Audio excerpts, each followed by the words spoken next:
What is going on, guys? Welcome back to the Pick Swap Media YouTube channel. My name is Sean Barnard. It is almost NBA draft day, and although the 76ers do not have a selection, I'm all in on still getting to the bottom of what each of these guys will be. There's been a ton of buzz about this draft, starting right at the top with Victor Wembanyama, Scoot Henderson, Brandon Miller. You can check out some breakdowns on the channel for each of those guys. Me and Ryan, of course, broke down Victor Wembanyama and Scoot Henderson. Ryan did his own thing. That's Ryan Coyle, of course, for Brandon Miller there. And then when you look beyond that in the draft, the biggest question mark across the board is these mysterious Thompson twins. Of course, coming out of Overtime Elite, a unique pathway to the draft that they're kind of paving the way for. Two guys have made that transition already. That is Gene Montero and Dominic Barlow. Neither of these guys have really cracked significant minutes yet. Barlow's got a two-way contract with the Spurs. Gene Montero on an Exhibit 10 deal. Neither one of them have played more than a handful of minutes at the NBA level. So these Thompson twins are kind of the true testament and the guys paving the way. So I did want to dive into their games a little bit, where I think they stack up in the NBA, what's to like and what's to be concerned with this game. They are, of course, twins, but I do want to treat their games as individuals, and there's a difference between them and the way that they play. Stylistically, they're very different, and that makes sense from growing up. Amen is much more of the playmaker, the point guard, the more of the on-ball threat. Ausar is more of the true wing archetype when you look at the NBA trajectory of them. So before I get fully into each fit, I'm going to go through some highlights, look at some film of them, and just talk about my thoughts. I did want to acknowledge the Overtime Elite thing because I think that is the biggest red flag, and honestly makes it difficult from a perspective of trying to scout them, because we know the competition level is a little more up in the air than you get on any of these other routes, whether it is the G League Ignite or it is college ball, or even overseas. When you look around, these guys coming from France and New Zealand and all these other places, there's more pathways to the NBA than ever before. But Overtime Elite is, I think, one that people aren't quite buying into yet. Only 2 years old, just started, based out of Atlanta. And this is tough. I think this is going to be one of the calling cards and tests of it. In a lot of these highlights and a lot of the clips, when you watch them, it's very clear that both these Amin and Azar are on another level athletically from the guys.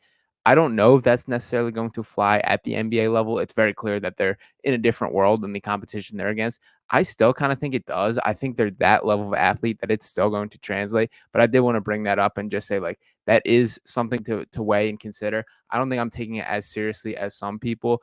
I mean, you can just see it in their play that they do have something to them. It isn't just the athleticism. There's other stuff there, but it still should be noted. So without further ado, let's get into these guys. I want to start off with Amen Thompson here. So as I mentioned, Amen Thompson, much more of the true traditional point guard out of the two of them. Looking at his stats from this year, and both these guys stand 6'7". Amen weighs in at 209 pounds. He's got a 7-pound wingspan. Both these guys a little over 20 years old, 20.3 years old. They'll be 20 for most of the rookie season as well.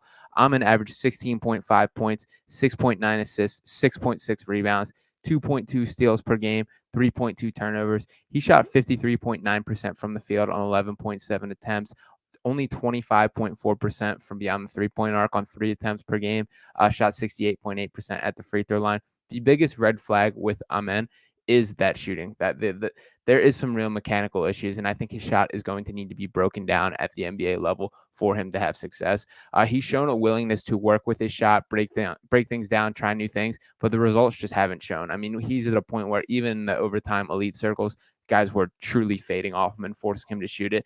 At the NBA, that's absolutely going to be the case until he can prove that wrong. That's going to be an issue and really limits his ceiling as a player. But even with these shooting concerns, I still think that there's enough there. And let's start right at the top with the freak athleticism, because that is the thing. I think even on the NBA scale, these guys are high-level athletes and are going to make that. He registered a 44-inch vert in 2021.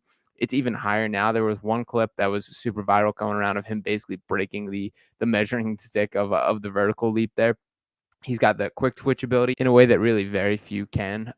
Phenomenal in transition. That's probably the biggest highlight of his game as well, is when he has an open head of steam, has an open floor. He's a good decision maker when he has other guys.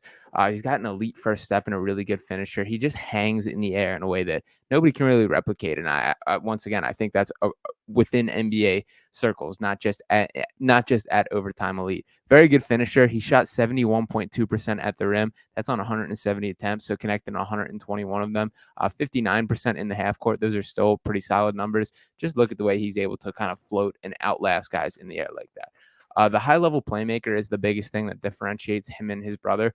He's smart about it in the pick and roll reads. He's got a nice little pocket pass, and he makes some more advanced reads too. There's moments where he'll hang in the air and find a guy last minute.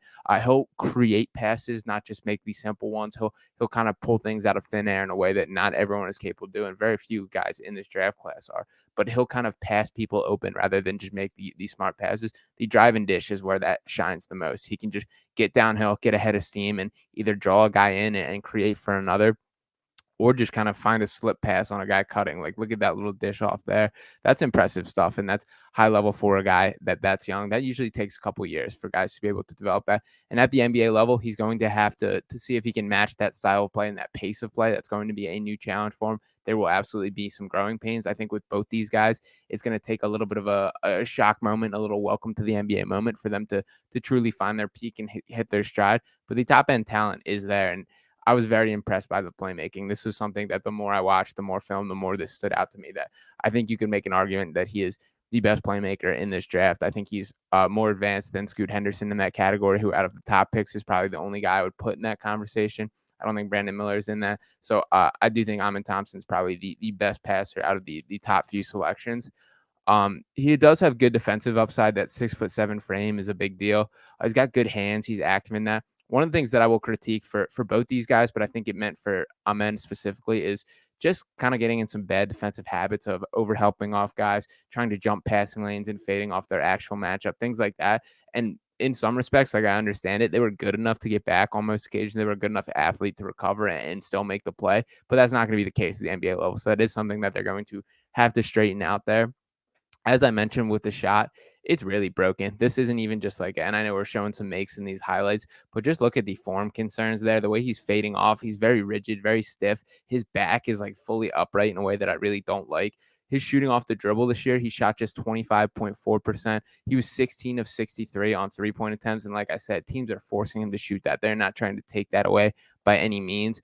His handle can also get a little loose at times. Sometimes he gets out of control when driving. I think that's not a huge concern for me. I think that's something that he'll naturally grow out of. Shot just 29.6% off the dribble in the half court, 16 of 54 on those attempts. And the bad defensive habits, the over gambling. At times he just moves too fast for himself, and he kind of plays at a pace in a way.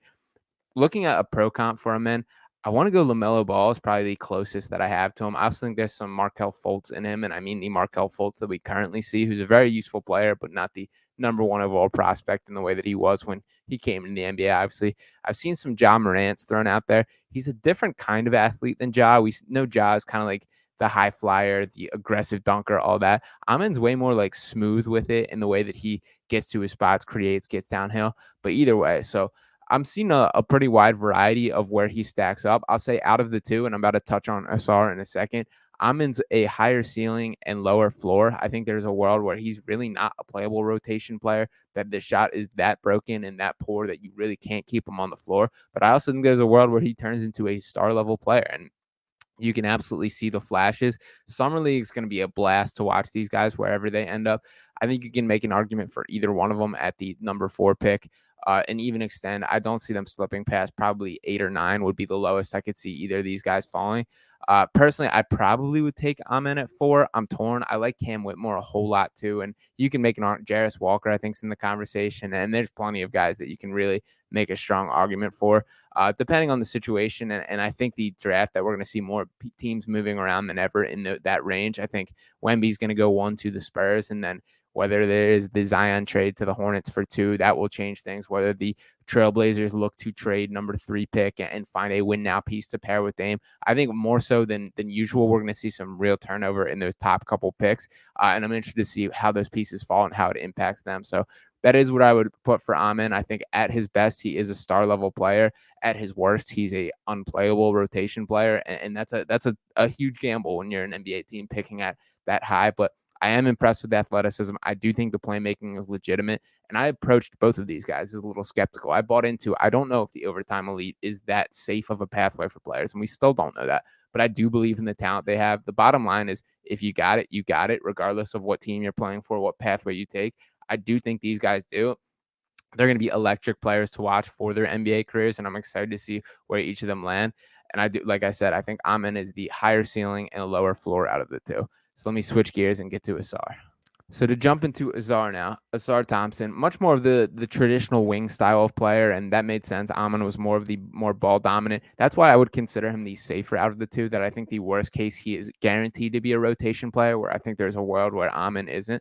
Looking at Ausar's stats, it also measures in at 6'7", 215 pounds, 6'10" wingspan. I wouldn't be surprised if it's a little bit bigger than that. I saw the measurables for Amen for 7 foot. These kind of fly in all over the place, and these guys specifically were in such an NBA trajectory that they're getting measured all the time. So regardless, about the same there. 20.3 years old, same age obviously as twins. Ausar won all 4 MVPs overtime elites last 2 seasons. They did. They split it. They had 2 different MVP awards available. Ausar took all 4, which is very impressive. Looking at his stats, he averaged 17.4 points per game, so almost a full point more than a man. 6.5 rebounds, 5.8 assists, 2.5 steals, 1.1 blocks, 3.2 turnovers a game.